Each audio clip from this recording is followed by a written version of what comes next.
नमस्कार दोस्तों, मैं भास्कर मिश्रा स्वागत करता हूं आप सभी का देश के नंबर 1 एजुकेशन प्लेटफॉर्म अनअकैडमी पर।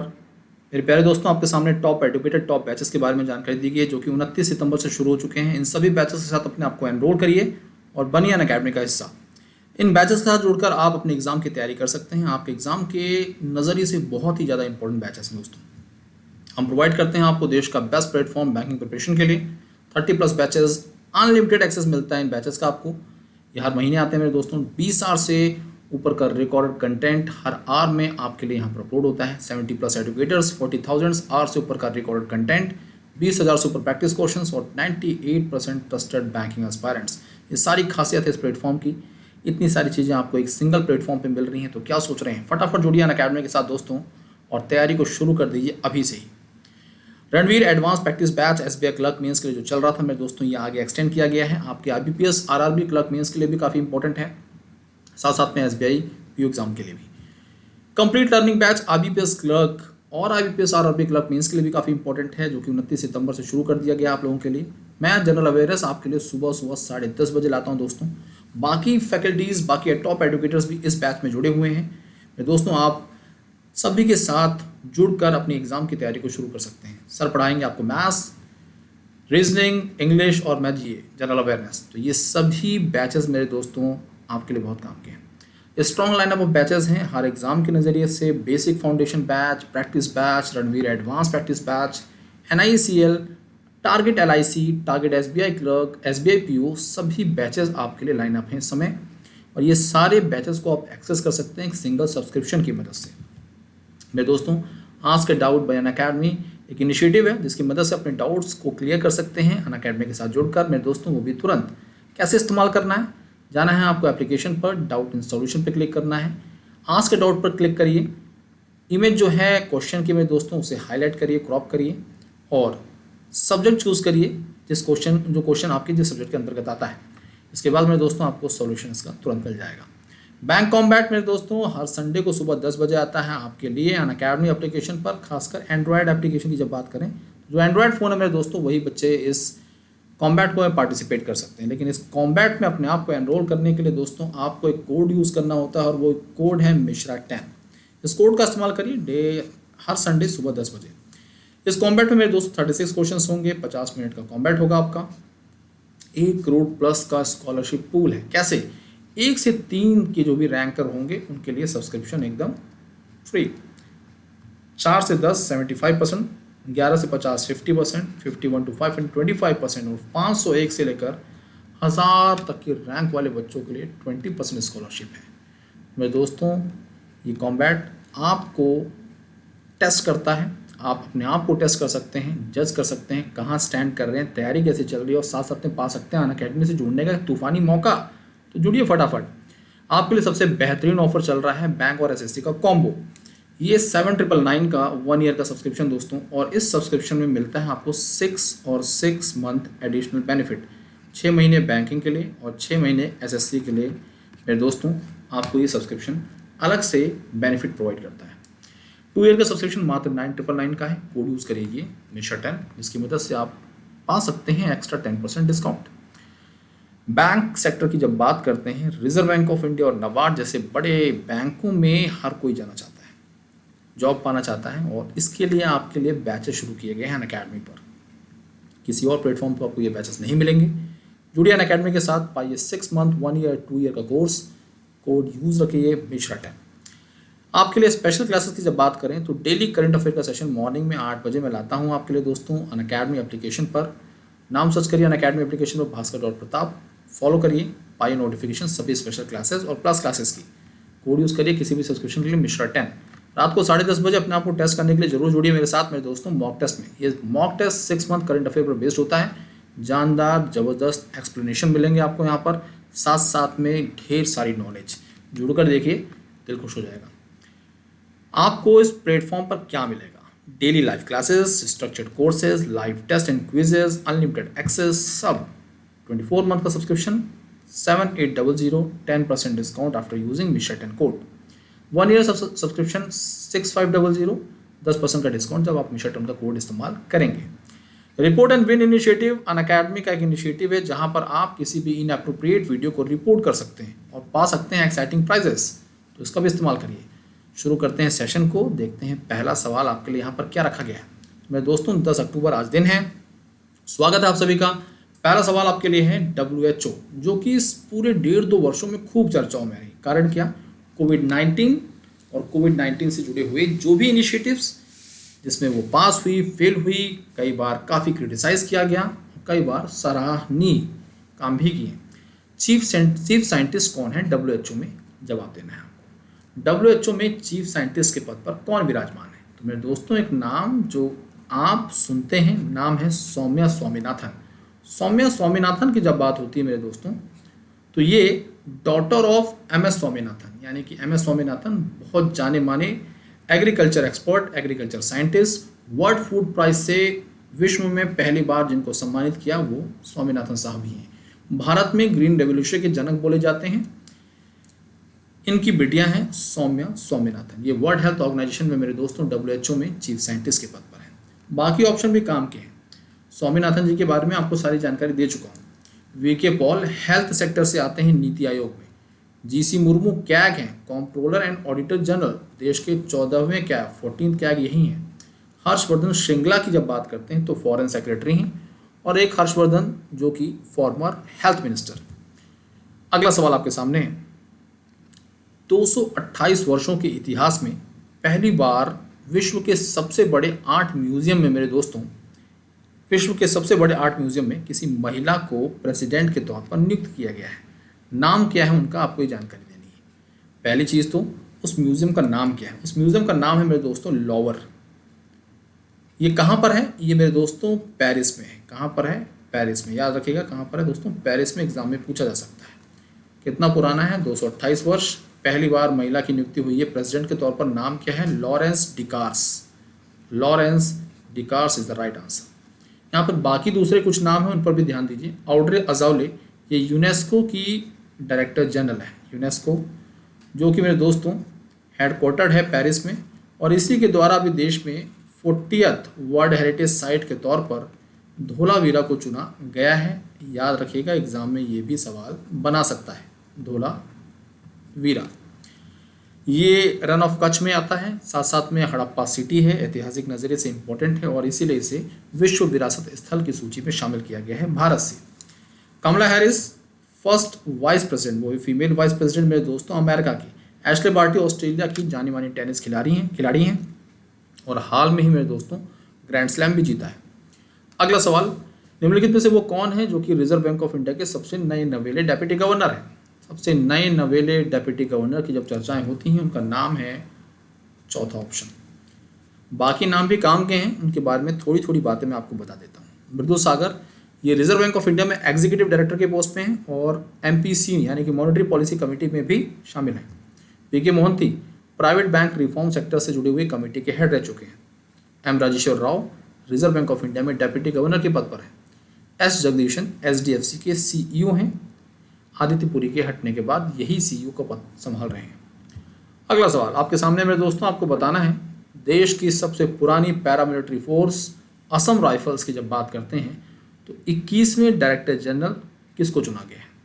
21st डायरेक्टर जनरल के तौर पर असम राइफल्स में किसकी नियुक्ति हुई है? आंसर कर दीजिए मेरे दोस्तों। असम राइफल्स के नए और 21वें महानिदेशक नाम है उनका प्रदीप चंद्रन नायर। तो प्रदीप चंद्रन नायर साहब जो हैं, इनकी नियुक्ति हुई है मेरे दोस्तों इस पद पर। बाकी जो नाम है इनके बारे में भी जान लीजिए क्योंकि काम के हैं। राकेश अस्थाना दिल्ली पुलिस के कमिश्नर चुने गए हैं। रिटायर होने वाले हैं 3 से 4 महीने के अंदर। दिल्ली पुलिस के कमिश्नर के तौर पर चुने गए हैं मेरे दोस्तों, याद रखिएगा। सुबोध कुमार जायसवाल CBI के डायरेक्टर के पद पर विराजमान हैं। कुलदीप सिंह को नेशनल इन्वेस्टिगेशन एजेंसी में डायरेक्टर चुना गया है। YC मोदी फॉर्मर हैं, यानी कि अब पद से रिटायर हो चुके हैं।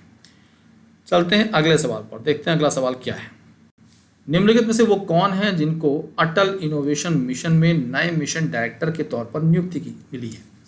तो नए मिशन डायरेक्टर के तौर पर मेरे दोस्तों अटल इनोवेशन, जिसे शॉर्ट में आप AIM बोलते हैं, जो कि नीति आयोग का मिशन है, इसमें मिशन डायरेक्टर के तौर पर किसकी नियुक्ति की गई है? सही जवाब मेरे दोस्तों है चिंतन वैष्णव। चिंतन वैष्णव इज द राइट आंसर। चिंतन वैष्णव बिल्कुल सही जवाब है। राइट आंसर, सही जवाब मेरे दोस्तों। और इन्होंने रिप्लेस किया है रामनाथन को।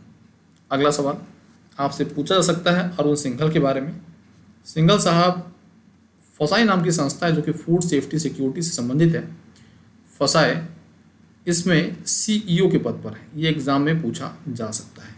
चेयरपर्सन रीता तेवतिया हैं, याद रखिएगा एग्जाम में आ सकता है। सौरभ गर्ग जो हैं ये UIDAI यूनिक आइडेंटिफिकेशन अथॉरिटी जो है इसके नए सीईओ नियुक्त किए गए हैं। राम सेवक शर्मा नेशनल हेल्थ अथॉरिटी में इस समय सीईओ के पद पर है। ये सारी काम की बातें बहुत इंपॉर्टेंट हैं, ध्यान रखिएगा, एग्जाम में सब पूछा जा सकता है। किसी ना किसी एग्जाम में कुछ ना कुछ तो आना जरूरी है। Who has been appointed as the CEO of Unique Identification Authority of India? अभी पूछा है सवाल, दोबारा आपके सामने सवाल आ चुका है। इससे संबंधित कुछ और बातें भी पूछूंगा जो आपके एग्जाम में आ चुकी हैं और अभी नई नवेली एकदम खबरें हैं। तो पहले तो सीईओ का नाम बताना जरूरी है मेरे दोस्तों। सीईओ के नाम के बारे में जब जाने तो सौरभ गर्ग याद रख लीजिए। सौरभ गर्ग साहब UIDAI के सीईओ के तौर पर चयनित किए गए, चुने गए। अगला सवाल मेरे दोस्तों, जब हम UIDAI या आधार की बात करते हैं तो ये 12 डिजिट का कोड होता है। कितने डिजिट का कोड होता है दोस्तों? 12 डिजिट कोड होता है। अब आप लगातार डेट सुनते होंगे कि पैन को आधार से लिंक करने की डेट को बढ़ा दिया गया है। लोग सुन नहीं रहे, सरकार की बात पर ध्यान नहीं दे रहे हैं, मजबूरी में सरकार को करना पड़ रहा है। अब ये डेट 30 सितंबर से बढ़ाकर 31 मार्च कर दी गई है 2022। तो 31 मार्च 2022 मेरे दोस्तों ये डेट हो चुकी है, ध्यान रखिएगा, एग्जाम में पूछा जा सकता है। पैन की डिजिट जो है वो है 10, आधार में होती हैं 12। ठीक है बच्चे, इन बातों को याद रखिएगा, बहुत ही बेसिक बातें हैं, ये कभी KBC में पूछा जा सकता है आपसे। यहाँ कुछ और नाम दिए गए हैं। राजीव कुमार जो कि नीति आयोग में वाइस चेयरमैन है, और राजीव कुमार नाम के एक और सज्जन, एक और दिग्गज जो कि इलेक्शन कमिश्नर भी है।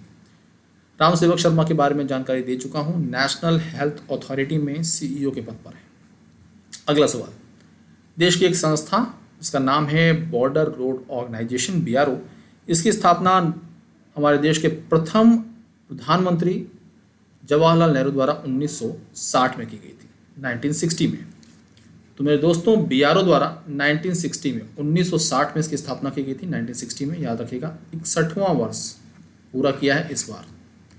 अगली बात, इसके निदेशक कौन है, DG कौन है? DG का नाम मेरे दोस्तों राजीव चौधरी है, याद रखिएगा। राजीव चौधरी साहब BRO में चीफ हैं इस समय। बॉर्डर रोड ऑर्गेनाइजेशन ने 61 ईयर कंप्लीट किए, अपने 61st ईयर में एंट्री की है।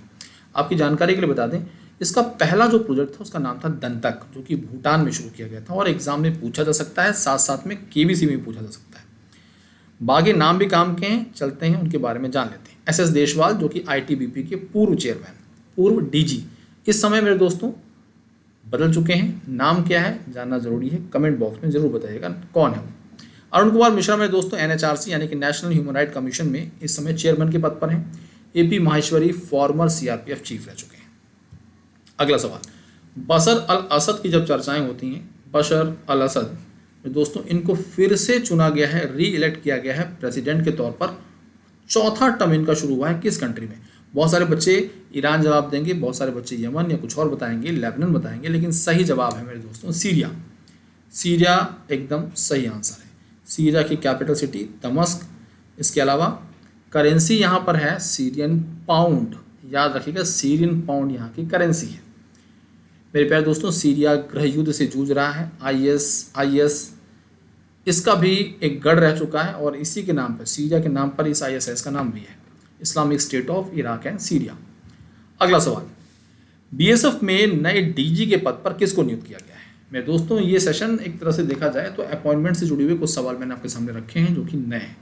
तो निम्नलिखित में से वो कौन है जो कि न्यू अपॉइंटेड DG हैं BSF के, बॉर्डर सिक्योरिटी फोर्स? आपकी जानकारी के लिए बता दें, इस पद पर राकेश अस्थाना विराजमान थे। राकेश अस्थाना को दिल्ली पुलिस का कमिश्नर बना दिया गया, पद खाली हुआ, और यहाँ पर जिम्मेदारी दे दी गई कुछ समय के लिए SS देशवाल साहब को। SS देशवाल साहब रिटायर होते हैं और उनकी जगह अब इस समय पर पंकज कुमार सिंह जिम्मेदारी संभाल रहे हैं। अभी कुछ देर पहले मैंने आपसे पूछा था कि ITBP में कौन पद संभाल रहा है, तो मेरे दोस्तों ITBP में संजय अरोड़ा है। ITBP के पद इस समय किसके पास है? ये संजय अरोड़ा है, DG। राकेश अस्थाना दिल्ली पुलिस में मेरे दोस्तों कमिश्नर है। क्या है दोस्तों? कमिश्नर के पद पर है। सुबोध कुमार जायसवाल ये सीबीआई में है। ये सारी अपॉइंटमेंट्स काफी काम की हैं। अगला सवाल, who is the president of Indian Olympic association? President के बारे में जानकारी दीजिए। इंडियन ओलंपिक एसोसिएशन के प्रेसिडेंट कौन है? मेरे दोस्तों, इंडियन ओलंपिक एसोसिएशन के प्रेसिडेंट का नाम क्या है? निम्नलिखित में से आपको बताना। आप में से बहुत सारे ऐसे बच्चे होंगे जो पहला ऑप्शन लगा देंगे और गलती कर देंगे। ज्ञानेंद्रो निगुम्बम हॉकी इंडिया के प्रेसिडेंट है, ध्यान रखिएगा। तो अगर वो बच्चे जो फर्स्ट ऑप्शन लगा रहे हैं वो गलत हैं और सही जवाब क्या है? हॉकी इंडिया की ये प्रेसिडेंट हैं। यहाँ पर पांचवा ऑप्शन दोस्तों सही है, यानी कि नन ऑफ दीज। और नन ऑफ दीज में कौन है? नाम है उनका नरेंद्र ध्रुव बत्रा। ये इंडियन ओलंपिक एसोसिएशन के प्रेसिडेंट हैं। बड़े आगे चलते हैं अगले सवाल पर। नरेंद्र ध्रुव बत्रा की जब बात करते हैं तो नरेंद्र ध्रुव बत्रा प्रेसिडेंट हैं इंडियन ओलंपिक एसोसिएशन में। इसके अलावा वो कौन सा स्पोर्ट्स फेडरेशन है दोस्तों जिसमें वो प्रेसिडेंट के पद पर विराजमान है? सही जवाब मेरे दोस्तों हैं इंटरनेशनल हॉकी फेडरेशन FIH। इसका मुख्यालय लुज़ाने में है, स्विट्जरलैंड में। बैडमिंटन वर्ल्ड फेडरेशन की जब बात करते हैं या वर्ल्ड बैडमिंटन फेडरेशन की जब बात करते हैं तो ये कुआलालंपुर में है। इसका मुख्यालय कुआलालंपुर में है, तो याद रखिएगा कुआलालंपुर। ये एग्जाम में पूछा जा सकता है। इंटरनेशनल हॉकी फेडरेशन की जब बात करते हैं तो मुख्यालय का नाम मेरे दोस्तों लुज़ाने में है। कहाँ पर है? लुज़ाने में। अगली बात, एशियन फुटबॉल कॉन्फेडरेशन का मुख्यालय कुआलालंपुर में है। Indian archery association, Indian football association के प्रेसिडेंट के बारे में जानकारी पूछी जा सकती है। आर्चरी एसोसिएशन अर्जुन मुंडा और फुटबॉल एसोसिएशन संभाल रहे हैं प्रफुल्ल पटेल साहब। सारी बातें बड़ी काम की हैं, ध्यान रखिए। इंटरनेशनल ओलंपिक कमेटी IOC की जब बात की जाती है, ये एक नॉन गवर्नमेंट स्पोर्ट्स ऑर्गेनाइजेशन है। हेडक्वार्टर कहाँ पर दोस्तों? इसका मुख्यालय पूछा जा रहा है। इसका मुख्यालय मेरे दोस्तों लुज़ाने में है, ध्यान रखिए। Fifth option is the right answer. अगला सवाल, वो कौन सा बैंक है जिसके द्वारा DigiGen नाम का डिजिटल बैंकिंग प्लेटफॉर्म लॉन्च किया है सेविंग अकाउंट और करेंट अकाउंट ओपन करने के लिए किसी भी टाइम पर डिजिटल फॉर्म में, यानी कि आप ऑनलाइन अपने अकाउंट ओपन कर सकते हैं। ये कौन सा बैंक है? तो मेरे दोस्तों DigiGen ये एक एप्लीकेशन है, ध्यान रखिएगा। और जैन से जन निकल के आता है, यानी कि जन लक्ष्मी। तो पहला ऑप्शन सही है, तीसरा ऑप्शन सही है, जन लक्ष्मी स्मॉल फाइनेंस बैंक। इसके द्वारा मेरे दोस्तों इस एप्लीकेशन को शुरू किया गया है। अगली बात, वो कौन सी बैंकिंग सर्विसेज हैं या फिर वो किस टाइप के बैंक कहलाते हैं मेरे दोस्तों, जो किसी पर्टिकुलर पॉपुलेशन को ध्यान में रखकर या पर्टिकुलर डेमोग्राफी सेगमेंट को ध्यान में रखकर शुरू किए जाते हैं। ऐसी संस्थाओं को हम नाम देते हैं दोस्तों डिफरेंशिएटेड बैंक्स। याद रखिएगा, इन्हीं के अंतर्गत पेमेंट और स्मॉल फाइनेंस बैंक बनाए गए थे, यानी कि एक पर्टिकुलर पॉपुलेशन को सेवाएं देने के लिए इन बैंकों की शुरुआत की गई थी। अगला सवाल, वो कौन सा आपको बताना है पहला अर्बन कोऑपरेटिव बैंक है जिसको स्मॉल फाइनेंस बैंक का लाइसेंस मिला। साथ साथ में किसी अर्बन कोऑपरेटिव बैंक को स्मॉल फाइनेंस बैंक का लाइसेंस देने के लिए मेरे दोस्तों मिनिमम पेड अप कैपिटल की रिक्वायरमेंट कितनी होती है? तो minimum paid up capital requirement मेरे दोस्तों 100 करोड़ की है अर्बन कोऑपरेटिव बैंक के लिए, UCB के लिए, ध्यान रखिएगा, UCB के लिए। अगली बात, पहला अर्बन कोऑपरेटिव बैंक नाम याद रखिएगा शिवालिक अर्बन कोऑपरेटिव बैंक, जिसको मेरे दोस्तों लाइसेंस दिया गया है। वैसे उसका original name Shivalik mercantile cooperative bank है, जिसे स्मॉल फाइनेंस बैंक का लाइसेंस मिला। उसको जुड़ने के बाद स्मॉल फाइनेंस बैंक की संख्या देश में 11 हो गई है। अगली बात, कोई भी पेमेंट बैंक है उसे स्मॉल फाइनेंस बैंक में कन्वर्ट होना है, उसके लिए सफलतापूर्वक कितने वर्ष काम करना ज़रूरी है? तो कोई भी पेमेंट बैंक जिसने 5 वर्ष तक सफलतापूर्वक काम किया है और इनिशियल कैपिटल मेरे दोस्तों 200 करोड़ रुपया है, तो वो स्मॉल फाइनेंस बैंक का लाइसेंस पा सकता है। ये बात ध्यान रखिएगा।